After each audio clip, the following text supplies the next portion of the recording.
A strong field tests PGA National as the tour moves from the desert of Arizona to the eastern shore of Florida.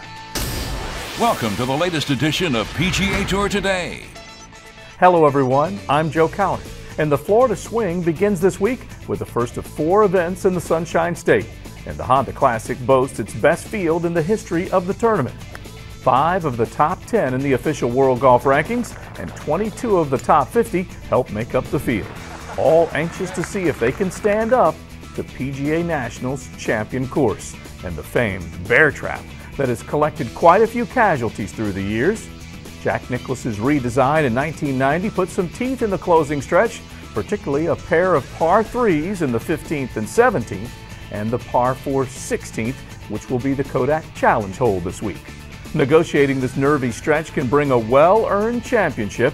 Camilo Villegas coming through unscathed in the final round in 2010 on his way to a closing 68 and an impressive 5-shot win over Anthony Kim.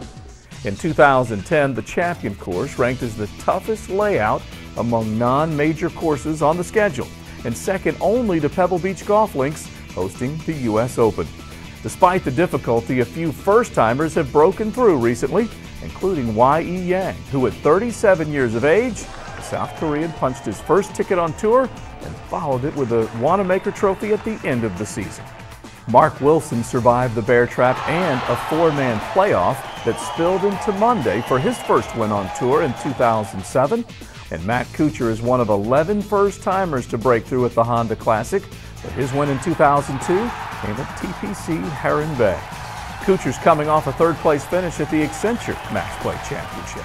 Luke Donald picked up the win in the desert, the newest champion in match play, who last won on tour in 2006 at the Honda Classic when it was staged at Mirasol.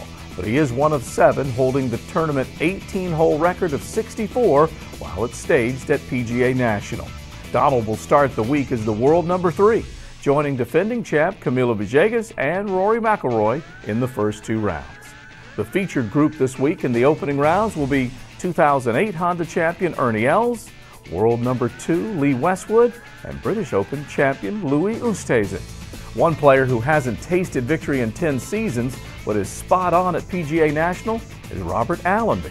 The Aussie makes his home in nearby Jupiter and relishes his rounds on the champion course. Allenby finished T5 in 2009, T4 in 2008, and in 2007 when he had the lead late in the tournament before being caught in the Bear Trap. Let's check in with Michael Collins now of the PGA Tour Network, who's on site this week in Palm Beach Gardens. Oh, we made it. Finally, the Florida Swing. It's time to get it on. Oh my goodness. The Honda Classic, PGA National playing the champion course just outside of West Palm Beach. I tell you something, the weather right now, spectacular. But here's what you can expect for the first round. We're going to have winds 20 to 30 miles an hour out of the northeast, the east-northeast. That's a wind they haven't seen here. Imagine having to play the Bear Trap 15, 16 to 17. 2 par 3s, 30-mile-an-hour winds. I can tell you this right here. Personal experience. I came down and played this course about a month ago, and the greens were already running about 11 on the stimp meter. With 20 to 30-mile-an-hour winds, they might have to keep this place a little bit soft. Guess what? Even for a PGA Tour pro, that ain't gonna save you in 30-mile-an-hour winds. Not whatsoever. Because if you miss these fairways even a little bit, you got no chance whatsoever, none, of keeping it on the green. But here's what you can expect. 30-mile-an-hour winds, that means there's gonna be some gusts, even with the greens that are a little bit soft. The best score you're probably going to see for the first round, about 4 or 5 under. And there's only one place you're going to find all the action. Check us out. Hey, don't get it twisted. PGA Tour Network. And this is PGA Tour apparel, too. Get you some of that. Series 209, XM146, starting Thursday, noon till 6 Eastern. Thanks, Michael. Golf Channel has opening round coverage Thursday at 3 Eastern. And you can keep up with everything at the Honda, including live scoring, by logging on to PGATour.com.